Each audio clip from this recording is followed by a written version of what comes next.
Selamat datang di podcast AI Abbas. AI Abbas adalah program talk show dari asuransi AI yang ngobrolin gaya hidup, kesehatan, dan tips untuk hidup lebih sehat, lebih lama, lebih baik. Di podcast kali ini kita kedatangan seorang influencer dan content creator dari Instagram. Kalau generasi gue sih rata-rata kenal sama orang tuanya ya. Tapi untuk Gen Z, hampir semuanya nih tahu mereka berdua. Dia dan istrinya yang jadi panutan alias couple goals karena kekompakannya sebagai suami dan istri. Ya udah, kita lihat dulu konten dari Rama Saya Tapi. Sayang nggak mau videoin aku. Kamu nggak mau posting aku. Kamu nggak mau videoin aku. Kamu nggak ngepost aku. Aku terus yang ngepost kamu.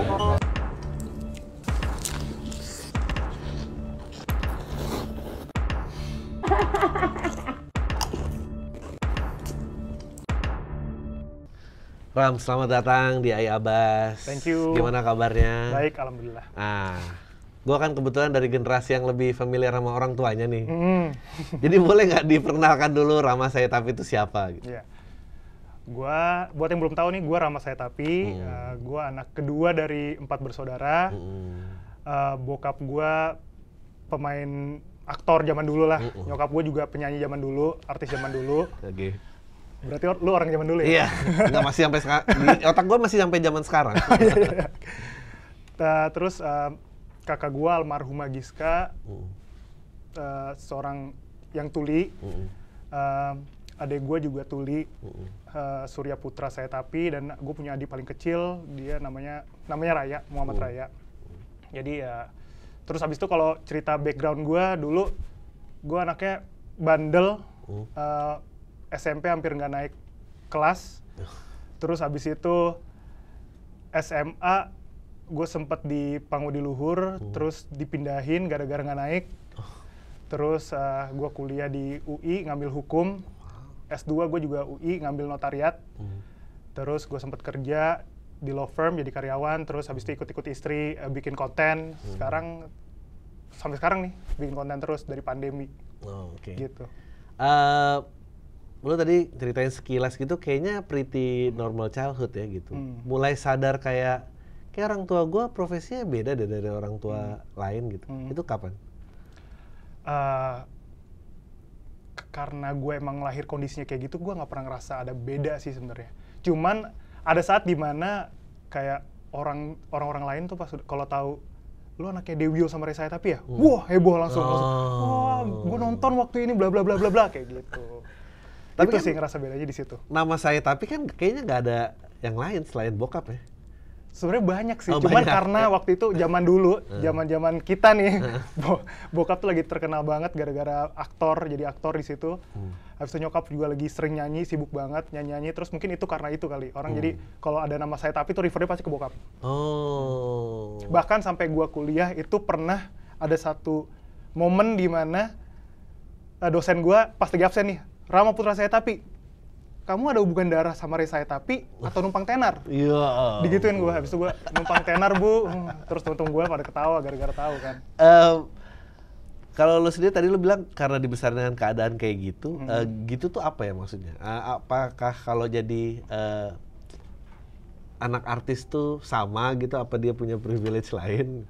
Kalau gue mikirnya karena gue nggak tahu kalau bukan anak artis gimana. Karena lebih kayak gitu sih. Karena kan dari lahir udah jadi anak artis lah ibaratnya kayak gitu. Jadi ya menurut gue ini normalnya kayak gini gitu. Cuman pas gue tahu bedanya itu Pak tadi, pas lagi ada ketemu orang heboh. Oh, anaknya ini. Tadinya orangnya ngeliat gue biasa aja, terus pas anaknya Reza Tapi, oh iya, langsung heboh kayak gitu. Gitu sih yang beda. Bokap tuh kan kayaknya sangat terkenal kalau dia bermain watak ya, terutama kalau jadi villain-villainnya gitu, kayak tampang bengis gitu dan wah pasti bokap gitu. Bokap tuh orang yang sama nggak di rumah? Pola didiknya kayak apa gitu pas kecil? Kalau ngomongin pola didik sih, FYI buat yang belum tahu kan bokap, gue udah nggak bareng bokap lagi pas SMP karena bokap berpisah sama nyokap gue. Cuman dan gue ikut nyokap gue waktu itu sampai gue dewasa. Cuman pas selama bokap bersama nyokap, ada beberapa core memory yang gue sempat rasakan sih, masih ingat sampai sekarang. Kayak misalnya dulu kita sering main bola bareng di halaman rumah. Kita pernah ke pantai bareng, cuman karena bokap waktu itu emang sibuk banget di dunia perartisannya dan sering keluar, dan gue lebih banyak dititipin sama orang di rumah, jadi ya emang nggak begitu banyak sih. Oh, oke. Tapi maksudnya karakter jahat dan di rumah itu berbeda lah ya? Oke. Kalau itu mah beda. Itu cuma acting? Itu cuma acting. Nah, kalau nyokap kan image-nya selalu kalem dan lembut gitu. Kesehariannya begitu juga apa berbeda? Apa bawel seperti ibu-ibu pada umumnya? Nyokap itu parah banget baiknya, karena seumur hidup nggak pernah marah sama gue. Wah. Dari gue waktu zamannya sekolah gue berantem, terus pernah gue bawa mobil nabrak, mobilnya nyokap gue bawa nabrak tuh malam-malam, itu nggak pernah marah. Paling cuman, kamu nggak kenapa-napa kan? Oh ya udah, syukurlah. Udah gitu doang sampai sekarang. Makanya itu yang bikin gue gak enak banget sama nyokap. Kalau ada apa-apa gue mikirin, aduh gimana nih ntar nyokap gue gimana nih, kalau gue ngelakuin kesalahan dia bakal mikir apa nih. Lebih kayak gitu sih jadinya. Kalau kayak meskipun dengan track record lo yang hampir nggak naik apa gitu-gitu, dia reaksinya? Nggak pernah marah. Nggak pernah marah. Dia selalu apa ya, kayaknya dia itu mindsetnya dia deh, selalu nyari positifnya dari semua kesalahan-kesalahan yang gue buat, walaupun banyak banget. Boleh diceritain nggak? Maksudnya kan ibu-ibu ngeliat anak nggak naik kan pasti biasanya marah. Dia reaksinya gimana? Enggak, dia pasti mungkin passionnya bukan di sini. Oh wow. Bahkan tapi itu jadi contoh juga sih. Ada yang nggak jadi contoh juga. Misalnya gue, aduh nggak mau masuk sekolah deh hari ini, lagi nggak enak badan atau gimana. Dia nggak tahu itu beneran nggak enak badan atau nggak, tapi dia bilang, oh ya udah kalau nggak mau masuk sekolah nggak usah masuk. Kayak gitu. Nggak ada yang harus sekolah biar pinter gini, nggak pernah sih nyokap kayak gitu. Wow. Tapi kayaknya didikan nyokap tuh cukup jadi-jadi ya dan sukses ya. Maksudnya adek lo juga kan ternyata jadi guru dan meraih 3 penghargaan di Amerika gitu. Maksudnya lo sebagai kakak gitu rasanya gimana? Hebat sih Surya tuh. Emang dia walaupun dia tuli, dia bisa ngelakuin hal, meng-achieve hal yang bahkan gue sendiri tuh nggak bisa. Bisa pernah satu private jet sama Jokowi, ngajarin Jokowi bahasa isyarat, abis itu masuk YouTube-nya Jokowi. Pernah ditawarin jadi staf ahli, dia hebat banget sih. Sampai sekarang dia dapat tuh mimpinya yang dulu dia pinginin, mau kuliah di US, lulus S1, S2 di US, dan dapat beasiswa full dari perusahaan waktu itu, dari perusahaan di Jepang kalau nggak salah. Lo punya tips nggak buat orang tua di luar sana gitu yang membesarkan anak dengan kebutuhan khusus tuh gimana? Apa ya, kalau menurut gua dari yang gua lihat di nyokap itu selalu yakin dan percaya dan support terus anak kalian. Kalau gue sih ngeliatnya kayak gitu ya, kalau yang dari gue lihat dari nyokap, karena gimana pun juga menurut gue orang tua tuh adalah sumber kehidupannya anak-anak. Jadi kalau orang tuanya nggak support, siapa lagi gitu. Ya, berarti ini nggak bicara berkebutuhan khusus atau tidak berkebutuhan khusus gitu, memang full aja gitu, giving support and love gitu ya sampai ke level yang tertinggi. Tapi kepikiran nggak untuk ngikutin jejaknya bokap nyokap di dunia entertainment? Sebenarnya gini sih, dulu gue kan masuk hukum. Itu sebenarnya alasannya agak deep juga sih, gara-gara dulu nyokap gue punya perusahaan. Habis itu ditipu banyak orang. Dan mayoritas yang nipu itu orang-orang terdekat kayak gitu. Jadi itu, dan nyokap gue tuh buta hukum banget. Tapi disuruh di-encourage sama keluarganya, sama orang-orang terdekatnya, udah bikin perusahaan aja, bikin PH gitu. Udah bangkrut, habis itu semenjak itu gue bilang, gue gak mau deh ditipu-tipu lagi, apalagi sama orang-orang terdekat. Ya udah, gue masuk hukum, dan kenapa gue jadi notariat, nyokap gue, itu impian nyokap gue awalnya. Nyokap gue bilang, kakak jadi notaris aja deh, ibu lebih afdol daripada jadi lawyer. Kan nggak tahu kan persepsi orang dulu lawyer kayak gimana. Ya udah gue notaris, kayak gitu sih. Tapi nggak pernah kayak trigger, enak juga ya kerja kayak gitu. Ada yang nawarin atau enggak? Sebenarnya kalau ada kesempatan boleh, kalau ada produser yang mau nawarin boleh loh. Anak 2 kan butuh kan, tambah-tambahan cuan gitu boleh loh. Sekarang udah kayak gitu. Sekarang udah kayak gitu, dulu masih aja. Sekarang udah kayak gitu. Ya bener juga sih. Ya kan lu sekarang juga jadi kayak the couple goals Gen Z ini. Udah. Coba boleh diceritain nggak waktu awal jatuh cinta dan waktu itu tipe cewek lo kayak apa? Itu ada cerita lucu sih sebenarnya. Sebenarnya gue nggak punya tipe cewek, nggak punya gue. Cuman waktu itu gue ngeliat Merdi itu udah gue kepoin di Instagram udah lama dulu. Gue liat nih, waduh nih cewek senyumannya bikin gue jatuh hati nih, kayak gitu. Habis itu gue tanya teman gue yang ada story bareng Merdi kan. Oh. Kenalin dong. Oke. Punya cowok Ram. Ya udah gue angkat tangan gue, kalau ada cowok gue nggak mau. Oke. Terus waktu itu gue lagi di Bali bareng Enzi sama Mila. Habis itu gue lagi bareng mereka, Merdi datang sama teman-temannya. Gue bilang ke Enzi sama Mila. Dan mereka selalu ingat, ini calon istri gue datang nih. Gue bilang kayak gitu. Oh, wow. Dan itu gue lupa yang ngingetin mereka. Waktu itu gue udah nikah setahun, 2 tahun, habis itu, lu pernah ngomong kayak gini Ram.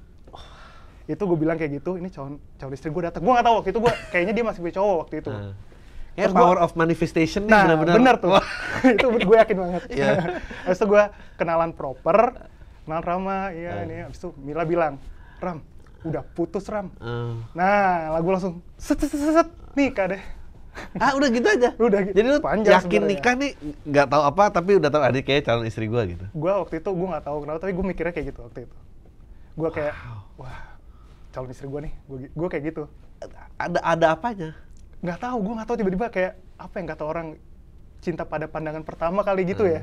Nggak tahu gue cinta monyet atau apa, tapi itu gue cinta dari omongin, stalking dari awal. Cinta dari stalking. Serem juga jatuhnya.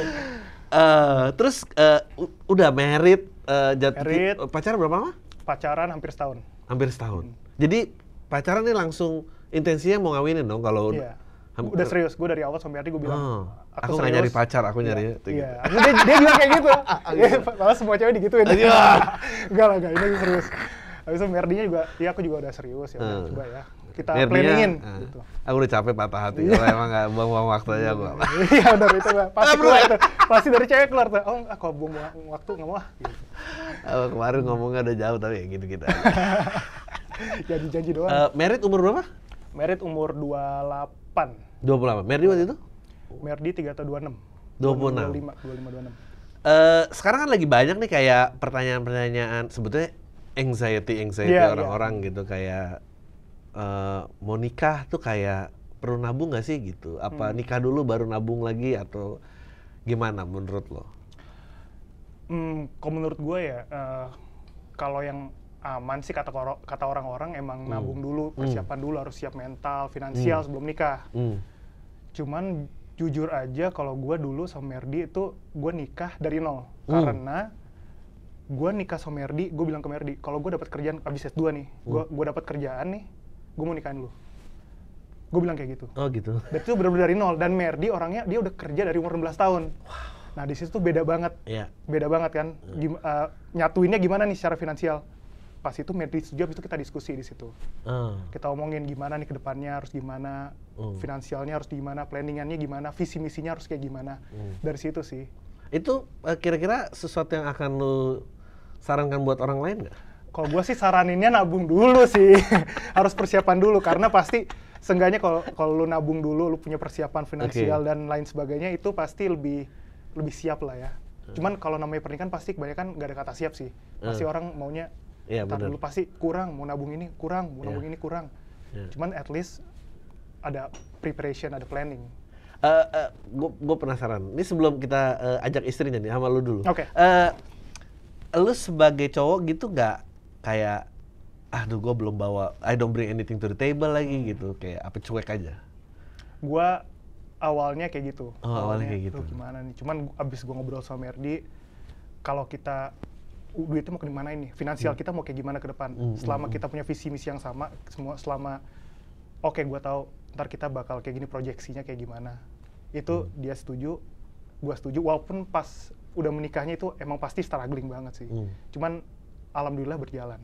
Wow, kita mendingan panggil aja deh istri lo, jadi biar bener nih ceritanya. Verifikasi ya. Verifikasi ya. Selamat datang Merdi, gimana kabarnya? Alhamdulillah, kalau sekarang yang penting sehat ya. Sehat ya. Tadi udah dengar ngobrolannya? Udah. Aduh. Gua pengen nanya lo juga, kalau lo yakin sama dia kenapa? Yakin sama Rama ya? Ini jujur nih nggak pernah ngomong nih Rama sebelumnya. Pas ketemu sama Rama, pacaran, dulu kan kita kalau sebelum-sebelumnya Rama juga pacarannya lama-lama kan. Pas ketemu Rama tuh, kita pasti nanya kayak, lo tuh paling bandel apa? Dan kita tuh selalu sama. Jadi tuh Rama tuh kayak refleksi gue tuh kalau ngeliat Rama kayak ngaca. Kita tuh punya karakter yang mirip. Miripnya tuh dalam arti, kita tuh orang paling gak mau beresiko. Terus kayak pokoknya kalau pacaran jangan selingkuh ya. Ya, jadi selama sama Rama adalah laki-laki yang paling selama gue pacaran sebelum-sebelumnya ya, yang paling gue tuh ngerasa aman dan nyaman. Jadi dia mau kemana aja, gue nggak pernah takut. Karena kita tuh benar-benar dari awal berkomitmen sih, emang pengen serius. Itu sih yang ngebedain, karena Rama tuh menciptakan rasa aman dan nyaman itu yang nggak pernah diciptakan laki-laki sebelumnya. GR masih dia. Tapi sampai sekarang harus gitu ya. Iya. Tapi kayak misalnya, I'm sure kan you're quite popular, banyak yang ngedeketin. Oh, banyak banget. Langsung ya. Aduh, Banyak banget terbang ya. deh gue. Terus kayak tadi juga cerita, oh ya gue baru kelar S2 apa gitu-gitu. Mungkin kalau dari perspektif perempuan gimana ngelihat orang kayak, ya ini esitis banget nih dia, gue mau ambil apa enggak nih resikonya gitu. Bukan istilahnya dekat sama orang yang udah jadi gitu. Oke, jadi sebenarnya gini sih, gue tuh nyokap gue itu seorang guru kan, ibu gue tuh ngelihat semuanya dari segi hal pendidikan, tipenya gini. Jadi dia selalu bilang gini, pokoknya kalau punya suami harus yang sekolahnya tinggi, masih kayak gitu pola pikirnya. Tapi gue tuh tipe anak yang nurut banget, jadi kayak apapun yang ibu gue omongin selama itu buat kebaikan gue ngerasa oh gitu ya Ma. Iya, karena nggak penting yang kaya raya, tapi yang penting dia itu punya dia tuh sekolahnya tinggi, punya visi misi yang sama kamu. Nah, masalahnya mantan-mantan gue sebelumnya kan memang bukan ngomongin yang buruk, tapi memang bidangnya beda. Ada yang kayak memang di entertain juga, ada yang memang beda lah bidang-bidangnya. Ya pendidikan bukan priority lah. Iya gitu. Ketemulah Rama nih, itu gue bener-bener cowok satu-satunya yang udah S2 di UI. Nyokap gue pas ketemu ngefans sama bapaknya lagi, terus ganteng banget nih orang katanya. Privilege-nya di situ. Privilege anak artis kan, ganteng banget, diajak ngomong pinter terus. Pinternya dia adalah suka ngajak bokap gue sholat. Jadi gue direstuinnya tuh udah kayak ini nih kayaknya dia nih Kak, ini dia. Iya sih, aku juga ngerasa ini dia sih. Ya. Tante tempat wudhunya di mana? Iya makanya. Padahal ke toilet. Jadi beda sebelum menikah sama udah menikah apa? Ya banyak ya. Oh, banyak banget sih bedanya. Kalau sebelum menikah kan lebih cetek ya. Bener sih kalau orang bilang kayak aduh beda banget deh menikah dan belum menikah. Tapi pas menikah tuh pernah bilang sama Rama, kenapa kita nggak dari dulu aja ya nikah ya? Karena pacaran tuh jadi kayak buang-buang waktu gitu. Pas di pernikahan kita kan jadi belajar itu pas kita nikah kan, belajar mengenal karakternya Rama yang sebenarnya kayak gimana. Terus awalnya kita pacaran punya visi misi cuma menurut aku dangkal sih. Ya gini karena kita belum di medannya gitu. Pas sudah menikah langsung kayak gimana nih Ram? Pas tiba-tiba hamil, gimana nih? Anak ini mau gimana? Masa depannya mau gimana? Kita sebagai orang tua harus bagaimana mendidiknya. Jadi perbedaannya adalah saat menikah tuh prioritasnya beda sih. Semua serba kita pikirin gitu. Dan kita pengen, apalagi sekarang kita udah punya anak 2, pengen ngasih yang terbaik lah buat anak-anak kita. Stuff get real ya. Betul. Yang paling bikin berat itu waktu awal-awal pernikahan tuh apa biasanya? Apa ya? Apa emang smooth sailing gitu? Oh enggak. Karena kita tuh benar-benar latar belakangnya beda banget. Tadi gue bilang, Merdi udah kerja dari umur 16 tahun. Orang Padang, Betawi. Abis itu gue baru mulai kerja. Terus gue bokap gue Ambon, nyokap gue Solo, Palembang. Nggak ada hubungannya, sama sekali nggak ada hubungannya. Terus pola didik kita, keluarga kita tuh beda banget. Beda banget. Itu yang kita harus nyatuinnya gimana. Yang penting tuh komunikasi sih di situ. Kita komunikasiin visinya gimana. Ini uang mau kemana? Mau dikemanain nih? Ini hubungan mau dikemanain? Kita mau tujuannya apa? Kayak gitu. Itu sih. Ributnya? Ributnya banyak, semuanya. Semuanya kita ributin. Kayak dari soal keuangan. Jadi Rama tuh tipe orang, aku tuh tipe orang yang ambisius. Sedangkan Rama tuh penetral sih. Jadi dia tuh tipe orang yang kayak, yang penting udah berusaha. Nanti ke depannya gimana ya kita serahkan lah sama Allah. Nah aku tuh tipe yang nggak bisa. Pokoknya apalagi pas punya anak gitu. Jadi ributnya tuh selalu di bagian itu sih. Di bagian kayak akunya yang terlalu ambisius, ya karakter. Aku yang selalu ambisius, Ramanya yang sayang kamu harus lebih santai lagi ya karena gitu. Betul karena kan dilihat tadi Rama bilang ibu kan tipenya nggak pernah marah. Ini beda banget nih sama nyokap gue yang Padang ini kan, yang kalau ngomong kayak hey. Kebayang. Iya gue pernah kayak kamu tuh ngerasa kamu cantik banget ya? Enggak, sekolah yang benar, jadi anak yang pintar. Kayak cantik tuh hilang, kalau pintar nggak hilang. Oh gitu ya? harus kuliah, harus ini. Jadi tuh ibu gue tipe orang yang walaupun mengajarkan, walaupun gue perempuan, lo harus mandiri deh. Walaupun nanti lo dinikahin sama laki-laki, lo tetap harus kerja, lo harus tetap punya uang sendiri. Kayak gitu nyokap gue. Kalau lo Ram, lo melihat lelaki tuh siap nikah tuh apa syaratnya? Kalau menurut gue, lelaki siap nikah tuh kalau apa ya? Mungkin kalau sudah berpenghasilan sih. Oke, penghasilan. At least itu. Iya, Itu at least itu. Sudah berpenghasilan, abis itu, soalnya kalau dibilang siap tuh, orang kebanyakan malah nggak siap nikah. Nggak bakal siap. Betul. Kurang ini, kurang itu, kurang harus nabung, harus punya rumah dulu, baru mau nikah, harus ini. Nggak bakal pernah siap. Ya. Jadi at least ada penghasilan, visi misinya sama kayak pasangan lu tahu mau ngapain, bareng-bareng. Dan kalau ada kekurangan, itu kita saling melengkapi. Karena nggak ada gue terima kekurangan lu, kalau menurut gue ya, menurut gue nggak ada. Kita menyesuaikan dengan kekurangan lu, kayak gitu. Lu menyesuaikan dengan kekurangan gue, kita saling melengkapi. Itu sih menurut gue. Kalau lu Mer ngeliat lelaki, oh yang ini kayak siap nikah nih. Kalau yang ini sih main. Ini sih nggak mungkin lah ngomong. Ini nggak mungkin ya. Lu liatnya apa kalau dari laki? Iya itu sih dari awal pacaran kan kita semua laki pasti ngomong ya. Iya. Aku sih niatnya serius. Iya, aku sih niatnya serius. Seriusnya tuh serius kayak gimana gitu. Kalau Rama tuh bener-bener dari pacaran dia bilang dia serius, memang hubungannya tuh dibawa serius. Kayak jarang banget selama pacaran tuh hampir nggak pernah berantem.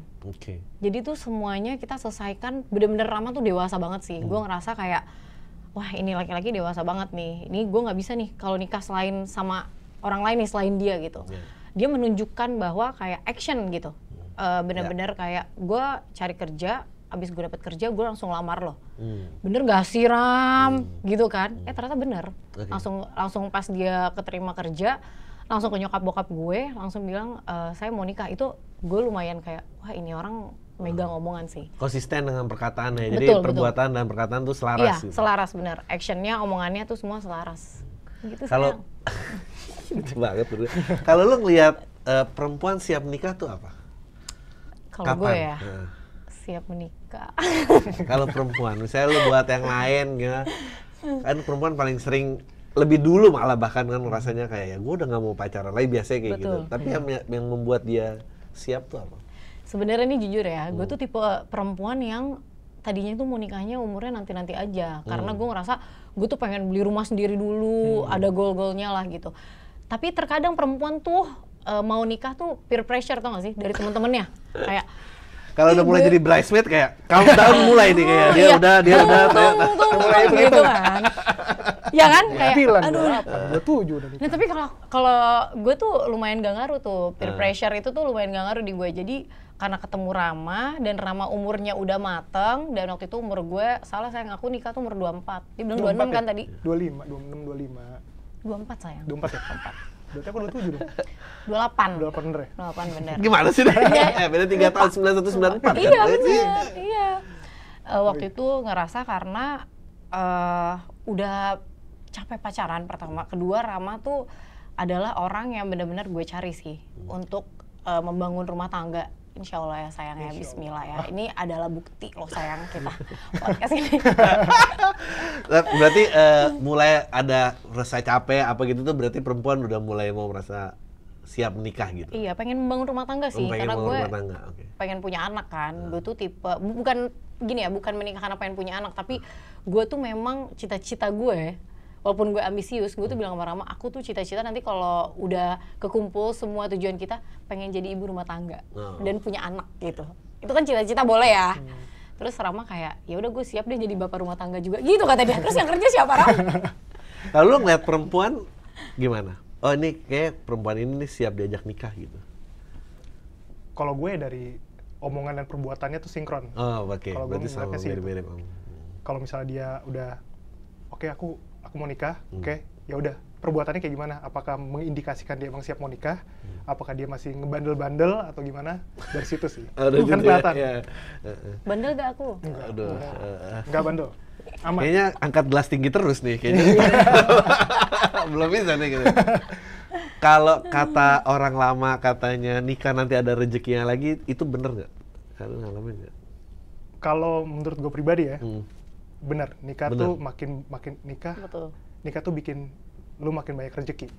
Karena mau nggak mau lu kerjanya makin keras, tanggungannya makin banyak. Kalau Ya, gue mikirnya bener, gitu sih. bener. Tapi bener-bener.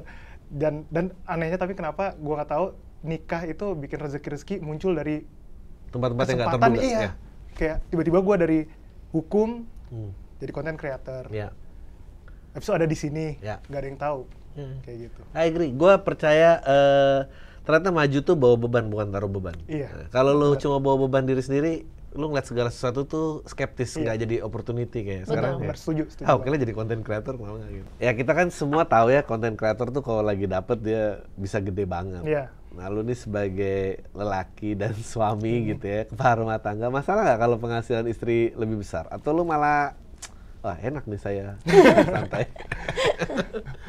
Kalau menurut gue sih tergantung komunikasinya sih. Soalnya emang karena gue dan Merdi sama-sama kerja, jadi wajar pasti ada salah satu yang lebih besar. Nggak mungkin equal terus.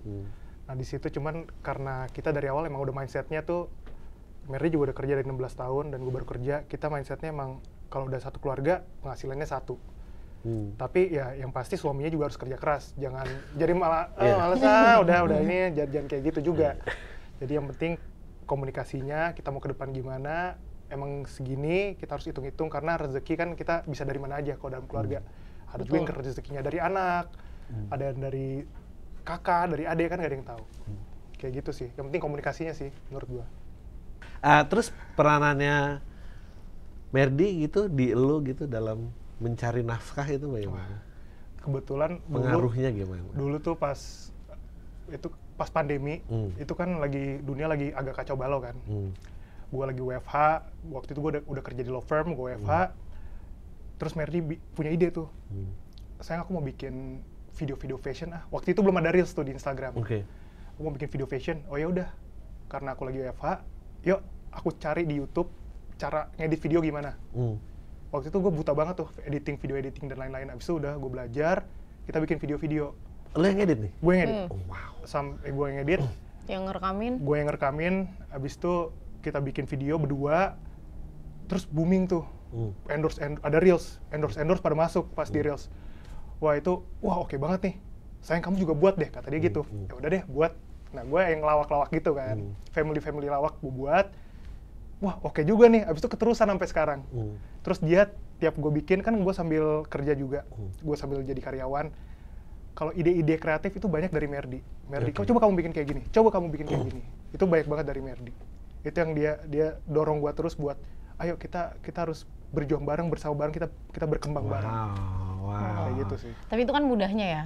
Susahnya adalah memulai Rama untuk mau gitu berhubungan dengan kamera tuh itu susah sekali. Oh iya benar pasti. Betul, karena Rama tuh mempunyai trauma sendiri terhadap kamera dan media waktu dia kecil, trauma masa kecilnya dia. Jadi gue tuh ngelihat gitu kayak pas ketemu jadi suami, dia bisa nyanyi, suaranya bagus, terus suami gue juga ganteng, ya buat menurut gue ya, suami gue juga ganteng, terus disuruh pernah kayak gue endorse, saya ikut dong, kamu acting gini, bisa. Gue ngerasa nih orang harus gue karyakan nih, nggak bisa kayak gini doang. Tapi memulainya tuh sangat susah karena Rama tuh nggak mau awalnya kayak. Ada trauma apa Ram? Boleh di-share nggak? Dulu pas ini sih lebih ke pas nyokap bangkrut. Oke. Pas nyokap bangkrut itu pas bangkrut bokap pisah. Oke. Itu wartawan tiap hari, waktu itu belum ada media kan, Iya. wartawan di rumah terus. Wartawan di rumah, habis itu tiap pulang ke rumah tuh pasti ada wartawan, habis itu berita-berita jelek-jelek terus. Semenjak waktu itu gue di dalam hati gue sendiri sih, gue bersumpah kayak gue gak akan masuk entertainment. Gue nggak mau kayak bokap nyokap gue sampai segitunya. Soalnya di pemberitaan waktu TV kan, waktu TV tuh isinya gosip-gosip bonyok semua. Dan dulu kan orang bener-bener ngetokin rumah-rumah gitu. Iya benar. Nggak Bikin dapet tenda bonyok depan lu. rumah. Iya. Iya. Satpam komplek juga dikejar tuh. Iya. Itu sih. Nah, gue pengen nanya nih, gue jadi penasaran. Lu akhirnya kan tuh ada trauma ya, ada ego, itu luntur gimana? Atau bahkan gak usah ada trauma deh kayak, gue kan punya karir di hukum, kenapa gue harus begini? Ya, maksudnya lelaki menurut gue musuh terbesarnya tuh egonya gitu. Iya. Dan lu cukup gak resisten gitu. Oke, kalau istilahnya Batman dan Robin, kalau gue perlu jadi Robinnya buat bini gue, ya udah gue jadi editornya nggak apa-apa deh. Kalau giliran bini gue yang ngedorong gue nggak apa-apa deh. Gitu. Itu sebenarnya pas gue ketemu Merdi sih. Itu gue ngelihat kayak, oh ini rumah tangga harus kayak gini ya, harus saling bantu-membantu ya. Itu yang sebenarnya ngebuka mata gue tuh Merdi sih. Dia yang bikin, ayo kita bisa, ini lebih baik, kita harus lebih baik. Kita dari trauma-trauma itu, kita jangan bawa itu jadi penyakit terus. Emang harus dijadiin itu sebagai pengingat kita. Gimana kita harus jadi lebih baik, jangan sampai trauma itu keulang ke kita dan keluarga-keluarga kita, kayak gitu. Itu sih. Jadi itu nggak, jadi masalah ego gitu. Jadi kalau misalnya istri lagi bawa yang lebih ke rumah tangga, lu tuh juga nggak ada masalah. Nggak ada masalah gue. Dan kayak wow. Kita saling kerjasama sih. Gue gantiin popok, gue mandiin anak. Kalau Merdi lagi sibuk, tukeran kalau gue lagi kerja juga Merdi. Gue yang masakin empasi buat anak. Kalau Merdi lagi nggak bisa, kayak gitu juga sih. Ganti-gantian. Gue penasaran dari lu nya sih sekarang. Kayak lu kayak gitu. Bisa ada kelegaan itu juga nggak gampang loh, nggak banyak juga loh. Maksudnya perempuan juga ada kayak kenapa jadi saya terus dong misalnya gitu. Enggak sih. Enggak ya? Karena dari awal udah tahu kan, Rama baru mulai kerja. Jadi gue tuh udah tahu resiko apa yang akan gue jalani ke depannya gitu. Dia adalah bukan misalnya udah orang yang kerja 15 tahun yang sama gitu. Beda ini pas menikah itu Rama tuh baru kerja. Jadi kita berdua harus bekerja sama. Ada satu kalimat yang gue pernah bilang ke Rama kayak, Ram, aku tuh siap nikah sama kamu. Aku nggak pernah mau hidup susah, tapi aku mau hidup diajak berjuang. Jadi kalau kita berjuang bareng-bareng, aku bakal tetap di samping kamu. Tapi kalau diajak susah, gue nggak mau. Iya benar. Iya kan? Siapa yang mau susah? Iya makanya. Kan kalau jadi bareng-bareng jadi nggak susah semuanya. Kayak tadi gue sayang aku pengen edit video, dia yang ngeditin gitu. Itu kan jadinya kita jadi berjuang bareng-bareng sama-sama. Ya. Itu pembedanya antara yang mau berjuang bareng sama ya kayaknya nebeng doang nih satu ini gitu. Ya nggak tahu ya. Enggak maksudnya, soalnya banyak juga kayak gitu juga di pembelaan lelaki kayak kan saya juga udah ini gitu. Padahal emang nggak bawa apa-apa. Beda-beda kan, ada yang maksudnya ketemu suaminya udah di 100 suaminya gitu kan beda-beda gitu. Kalau gue kebetulan sama Rama memang bisa dibilang kita benar-benar membangun semuanya dari nol bareng sih, semuanya. Kalau yang mengatur keuangan siapa? Kita sebenarnya berdua, cuman kebanyakan Merdi. Oke. Ya Menteri Keuangan ya? Menteri Keuangan. Ada tips bagaimana cara mengatur keuangan? Oh banyak. Mau dari mana nih? Gitu. Nah, coba dong, di-share dong. Kalau dari bagaimana mengatur keuangan? Betul, kalau dari keluarga Rame ya, Rama Merdi. Yang paling penting saya bilang sama Rama, pemasukan itu harus lebih banyak dari pengeluaran. Oke. Itu udah rules paling nomor basic, 1, ya kan? Gue sama Rama dulu tuh awal kita ngatur keuangan tuh, tadi uangnya semua dikasih ke gue, lalu gue aturin. Ternyata nggak berhasil di kita. Akhirnya kita cari formula sendiri, yaitu pemasukan masuk sendiri-sendiri, kita tahu cash flow masing-masing, terus kita bagi pos. Jadi misalnya Rama bayar listrik, bayar semua kebutuhan rumah, gue bayar vaksin anak, segala macam. Sisa dari pemasukan kita, itu kita tabung di tujuan-tujuan kita. Tujuannya juga ada banyak, ada tujuan pribadi gue, tujuan pribadi Rama, sama tujuan bersama kita. Nah dari sisa pemasukan itu kita masukin tuh, tujuan bersama tuh biasanya ya pendidikan anak, mau beli rumah, dana pensiun, segala macam itu di tujuan bersama kita. Ya simpelnya kayak gitu sih. Sebenarnya kayak gitu. Ya. Sekarang apalagi anak 2 ya? Benar, 2. Dan pendidikan mahal gitu. Mahal banget. Berapa persen dia alokasi ya dari yang ditabung? Sebenarnya kalau biaya pendidikan kan masuk ke tujuan jangka panjang ya. Biasanya tabungan itu sebenarnya kalau menurut gue dan Rama ya tidak bisa dipersenkan karena gue adalah bukan pegawai tetap, bukan ya gue nggak punya gaji tetap gitu. Minimalnya adalah gue pokoknya setiap bulan bilang sama Rama, anak-anak biaya pendidikan anak itu harus 20%. Karena biaya anak tuh sangat mahal banget. Tapi kalau misalnya bulan ini pemasukan gue lagi bisa dibilang misalnya meningkat, berarti biaya pendidikan anak itu bisa lebih banyak, nggak 20%. Karena kan kita sudah tahu pengeluaran fix kita berapa, segitu doang. Tapi kalau pemasukannya lebih banyak, berarti tabungan kita juga jadi lebih banyak. Iya. Jadi yang penting yang day to day jangan sampai dikhawatirin lagi. Betul. Whatever left itu isi saya gitu kan. Yes, benar. Tapi harus ada sisa untuk tabungannya sih. Ya, betul. Makanya harus memperbanyak pemasukan. Ada orang yang kayak, lo enak bisa nabung karena gaji lo gede. Nggak gitu. Kita tuh menambah pemasukan. Kayak Rama misalnya udah kantor, Rama ngerasa kurang nih untuk menabung. Akhirnya dia side hustle lah, jadi content creator gitu. Nah itu menarik tuh, karena banyak banget orang first instingnya adalah kadang kan misalnya pemasukan berapa, terus kebutuhan pokok berapa, dia udah tahu kurang, terus malah berusaha ngepres yang kebutuhan pokok, padahal itu bukan jalan keluar ya sih, menurut gua adalah cari revenue stream baru memang. Betul, iya. Apapun, maksudnya Benar. mau tadi content creator, side hustle apalah gitu, mau Betul. jual beli apa kayak gitu. Iya, harus banyak banget sih peluang, apalagi sekarang ekonomi kreatif kayak sekarang banyak Iya. yang bisa Betul. bisa dieksplor lah. Iya. Karena sengirit-ngiritnya pakai odol mau seberapa ngirit. Iya, iya. Maksudnya Itu ya, istilahnya gitu benar. kan. Lu Betul. Ikat pinggang mau sekencang apa gitu. Iya, benar. Selain dana pendidikan, alokasi dana untuk masa depan keluarga lo, instrumen mainnya apa aja? Tergantung tujuannya nih. Tadi kan Ah. banyak tuh ada tujuan pribadi, tujuan bersama. Nah, gue tuh memang kalau yang jangka panjang masukinnya ke reksadana saham sih. Sama Rama main saham juga. Terus kalau buat yang jangka pendek, kita masukinnya tuh ke obligasi sama ke pasar uang karena dia kan karena dia kan apa namanya? Resikonya lebih rendah.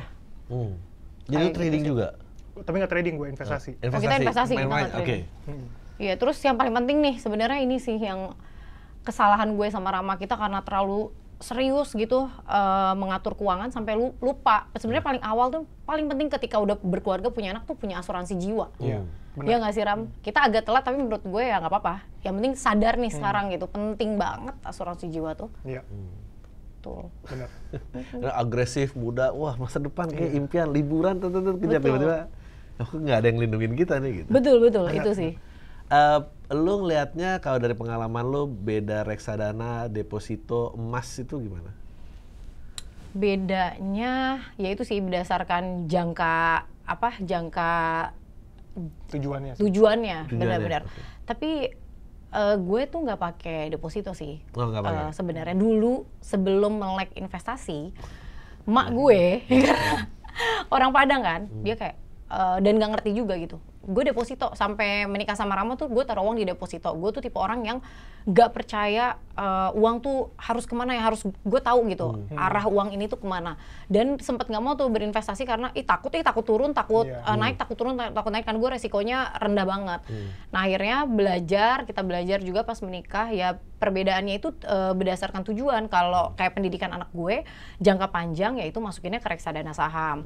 Terus kayak kita nih kemarin kita punya jangka waktu 5 tahun tujuan untuk beli rumah. Alhamdulillah kita kebeli kemarin tuh tahun 2022, harusnya 2024. Udah ke fulfill sebelum waktunya. Kita taruh di RDPT ya. Kita taruh di RDPT. Terus kalau emas gue nggak investasi di emas sih, karena emas tuh apa sayang? Komoditas yang sama kayak nilai tukar uang kan. Jadi kita jadi kita emas ya cuma kalau dikasih orang tua alhamdulillah. Momen apa lu yang bikin lu tersadar kayaknya ini gue salah nih, harus asuransi jiwa dulu gitu? Iya, karena itu sih untungnya tuh gue di pertemanan yang semuanya bapak ibu semua kan, yang kayak udah menikah semua. Jadi itu sih yang gue ngerasa wah kita berada di pertemanan yang benar. Jadi pas kita udah punya anak, mereka nanya, lu udah punya asuransi jiwa belum? Gue sama Rama kayak enggak, tapi gue udah punya dana pensiun, udah punya ini. Enggak, lu harus punya asuransi jiwa yang nilainya tuh udah pasti. Maksudnya kayak umur tuh nggak ada yang tahu gitu loh Mer. Jadi wajib banget lo sama Rama punya asuransi jiwa, apalagi anak lo 2. Dan yang paling penting udah oke lah, kan gue sempat berdebat oke lah. Tapi Rama itu pencari nafkah harus dilindungi. Oh iya, terus kita riset segala macam, ya langsung lah kita harus cari asuransi jiwa. Ya tapi kan kayak yang kita udah tahu ya, kan asuransi jiwa tuh katanya baru kerasa manfaatnya, ya maaf kalau udah ada yang meninggal. Lo setuju nggak? Enggak lah, jangan diremehin. Asuransi jiwa itu penting banget loh, karena tahu kan meninggal itu adalah satu hal yang impact-nya tuh besar banget buat keluarga. Nah dengan punya asuransi jiwa, keluarga kita tuh tetap punya perlindungan untuk masa depan mereka. Apalagi gue sama Rama anaknya udah 2. Iya. Terus tadi kan lu bilang nih, asuransi jiwa itu dipakai saat meninggal doang. Gue pengen update nih. Kalau AIA Melangkah Bersama nih, yang biasa kita sebut AMB, itu asuransi jiwa yang gue pilih sama Rama saat ini. Manfaatnya itu bisa tetap dirasakan saat gue makin tua dan sehat. Yes, bener banget. Apalagi buat gue yang orang yang mau ribet, AMB ini produknya simple banget. Iya kan sayang? Betul banget, karena pastinya ada uang pertanggungan yang sesuai dengan goals keluarga kita. Dan ini nih yang paling gue suka, kalau gue sehat hingga masa tua, premi dikembalikan fix 110%. Jadi AMB ini menurut gue paling pas dan sesuai sama profil usia kita berdua ya Ram ya. Karena kita itu adalah keluarga muda yang memang sedang merencanakan masa depan anak-anak kita. Iya benar banget, apalagi kita mencari nafkah, ini cocok banget buat kita. Jadi pertimbangannya kalian tuh apa aja ketika milih asuransi? Yang pasti tuh benefitnya cocok untuk diri gue sendiri dan keluarga. Karena gue tuh nggak mau ya pilih asuransi tuh yang asal gitu. Maksudnya asal murah, asal terkenal. Kalau AIA ini kan udah terbukti secara global tuh kredibilitasnya juga luar biasa gitu. Apalagi nih ibu-ibu nih, kalau milih asuransi kan yang itu aja Bu, murah gitu. Dia nggak ngecek kredibilitasnya gimana, apakah asuransinya itu benar-benar bisa berkomitmen nggak secara jangka panjang. Kalau kita ngomongin komitmen tuh kan kayak pernikahan ya. Gue memilih Rama aja selektif, apalagi memilih asuransi harus benar-benar selektif banget. Dan yang paling gue tuh jatuh cinta banget gitu sama AIA, karena dia itu nggak dekat sama kematian dan musibah gitu. Dia tuh benar-benar mengencourage semua nasabahnya untuk hidup lebih sehat, karena dia punya fitur yang namanya AIA Vitality. Gue pakai loh, luar biasa. Ya gue kayaknya pernah dengar deh, AIA Vitality itu fitur tambahan yang bisa dibeli di produknya AIA kan, dan bisa diaktifin. Itu katanya kalau kita hidup sehat bakal ngasih reward. Benar nggak sih? Yes benar, rewards-nya nggak cuma voucher mingguan doang, ada cashback dari produk yang lo beli nanti, jadi bisa lebih murah. Kalau kalian mulai sadar asuransi jiwa itu penting tuh kapan? Jujur sih kalau buat gue sebenarnya emang udah agak telat sih, cuman nggak ada kata terlambat sih, soalnya buat anak, buat masa depan anak, buat ketenangan itu asuransi jiwa itu penting banget. Iya, apalagi pas memutuskan nih punya anak 2, terus jaraknya juga berdekatan, mulai berpikir sih kayak sepertinya harus ada nih yang melindungi masa depan anak-anak gue gitu, dengan kepastian nilai yang tidak berubah. Dan yang pasti gue sama Rama tuh juga nggak mau ngerepotin sih, nanti pas masa tua kita pengen tetap mandiri juga. Iya, setuju. Kalau buat lo nih Rame, lo sebagai kepala rumah tangga, ketakutan terbesar lo tuh apa? Kalau buat gue sih, gue mau terus hadir buat anak-anak. Yang gue takutin tuh ketidakhadiran. Karena itu yang gue rasain sih dulu, ketidakhadiran orang tua, terutama bokap. Oke. Kalau pindah dulu nih, kalau sebagai istri yang paling ditakutin? Sama sih, karena udah sempat ngobrol sama Rama bahwa warisan paling besar buat anak itu adalah kehadiran orang tuanya. Makanya kita tetap menjaga nih tubuh, makan makanan sehat, olahraga, pokoknya kita harus menjaga tubuh tuh tetap sehat gitu. Terus kalau sebagai istri nih, ketakutan gue kalau gue nggak bisa support suami gue sih. Gue pengen tetap support dia apapun kondisinya, pengen tetap di samping dia gitu sih. Ya lo tadi ngomongin ketidakhadiran gitu, terus apalagi kalian berdua jadi konten kreator, banyak ketemu orang gitu. Kayak dengan banyaknya kasus perselingkuhan dan perceraian, terutama kalangan artis gitu, nggak cuma laki-laki ya, tapi juga perempuan gitu. Lo ada cara tersendiri nggak yang bisa di-share gitu untuk menjaga keharmonisan rumah tangga? Kalau dari gue pribadi sih, selalu ingat kenapa kita mulai sih. Dan apalagi gue yang mulai dari nol, bareng istri gue yang nemenin terus, gue dari nol, misalkan sampai gue nantinya, sampai gue tua, dan selalu ingat anak-anak itu pada akhirnya akan pergi meninggalkan kita, dan cuma pasangan doang yang nggak akan pergi ninggalin kita, apalagi pasangan yang udah dari nol sama kita. Itu sih yang gue ingat. Lo tadi sempat kan ngangkat soal ketidakhadiran sebagai orang tua gitu, itu impactnya di lo tuh apa gitu, traumanya kayak apa sih? Yang gue rasain sih selama ini, gue jadi nggak, kalau gue pribadi gue jadi nggak tahu gue sebagai bapak tuh harus ngapain, apalagi awal-awal pernikahan. Dan itu yang ngerimain gue itu Merdi sebenarnya. Jadi gue harus, kan kita taunya ya kalau bapak nanti yang ngomong, yang ngajarin anak gimana, karena dulu ya bokap gue udah pergi pas gue SMP, dan gue hidup bareng nyokap sampai gue dewasa. Jadi ya gue harus belajar sendiri, dan gue nggak mau trauma itu kebawa ke keluarga gue sekarang, ke anak-anak gue. Jadi gue mau nggak mau harus ada buat mereka, biar mereka nggak ngalamin apa yang gue alamin sekarang. Gue lebih kayak gitu sih. Itu jadi panduan lo ya, maksudnya menjadi bapak gitu, meskipun mengalami ketidakhadiran gitu. Iya, jadi trauma itu gue buat jadi pembelajaran, biar nggak terulang lagi di keluarga gue yang sekarang. Kalau itu kan negatifnya, kalau positifnya apa? Nilai-nilai, ada nggak nilai-nilai dari orang tua lo yang lo ambil untuk lo terusin ke keluarga lo? Kalau dari orang tua gue, yang positifnya pekerja keras. Itu yang harus gue tanemin sih, pekerja keras dan mandiri, dan terutama nyokap dia ngasih semuanya buat anak-anaknya.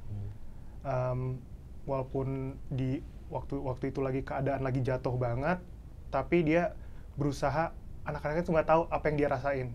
Sakit-sakitnya nyokap, berjuangnya nyokap tuh anak-anak nggak pernah tahu. Jadi selalu disembunyiin, dan taunya tuh pas udah gede. Ternyata, oh dulu kayak gini ya. Kayak gitu. Itu sih yang pengen gue terapin ke anak-anak gue. Jadi sakit-sakitnya anak-anak nggak perlu tahu. Mereka, pokoknya kita harus ada buat mereka. Kalau mereka butuh, kalau mereka mencari, mereka mau pulang, kita selalu ada. Itu sih. Kira gue terima kasih banget loh ngobrol-ngobrolnya. Gue jadi banyak belajar, jadi tahu cerita yang nggak pernah bisa dicari tempat lain. Rama, Merdi, thank you banget atas kedatangannya. Thank you. Itu aja akhir dari episode kali ini. Ternyata kisah hidup dari Ramputs nih seru banget. Maksudnya gue, it's an honor, gue juga jadi bisa belajar. Semoga kalian juga bisa menikmati dan mengambil nilai-nilainya. Apalagi tentang keluarga, kita jadi tahu kalau seorang Ramputs itu juga punya ketakutan sendiri terhadap masa depan keluarganya. Kita jadi belajar banyak gimana Ramputs menyiapkan masa depan keluarganya ini. Semoga yang nonton podcast ini mendapatkan insight dan terbantu agar bisa meraih masa depan keluarga dan anak serta tetap hidup bahagia. Gua Adriano Kalbi pamit undur diri. Jangan lupa untuk hidup lebih sehat, lebih lama, lebih baik bersama Asuransi AIA. Sampai jumpa di AIA Buzz episode selanjutnya. Bye-bye.